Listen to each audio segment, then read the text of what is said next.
What's this? A video that isn't about the Tampa Bay Lightning? Well, yes, because you see, tonight is a slightly important night, even though the Tampa Bay Lightning aren't playing. I'm just going to be doing a quick preview of the Toronto Maple Leafs against the Florida Panthers. I don't have any Florida Panthers merchandise, I'm sorry, Panthers fans. Because this is a big game, both in the Atlantic Division and for us, because the only two teams that are really capable of overtaking us at this point in the Atlantic Division are Toronto and Florida. Toronto are 6 points back, Florida 8 points back. And they play tonight at the Scotiabank Arena in Toronto. This is round 2 of 4 for these guys. It didn't go well for Toronto last time. In fact, at one point it was going horrendously. It was 7-1 in favour of Florida, and it ended up being 8-4, which I guess is better, but still doesn't sound good. Things have improved for Toronto since, and I feel like I'm going for Toronto here just simply because I think that the All-Star break came at a good time for Toronto and a bad time for Florida. Toronto were not doing very well before the All-Star break.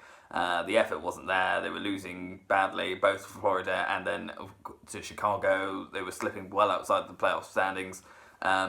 Florida were on a great run and were enjoying themselves. They had a very good, successful road trip. They beat Detroit, they beat Minnesota, they beat Chicago, and then the All-Star break came and they kind of lost all that momentum.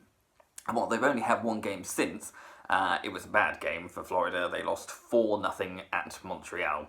And worse still, really, not just the results, they've lost Alexander Barkov, who is arguably one of their best players, if not the best player for Florida, with a lower body injury, and he's day-to-day, so he won't be playing tonight. And I think in that game, Florida's attack struggled, but also the defence didn't look great at all. In fact, Sergei Bobrovsky, who is normally the part of the Florida defence that I look at and go, is he, on the wane, as it were? Well, actually, he had a very good game. It could have been 6 or 7 to Montreal.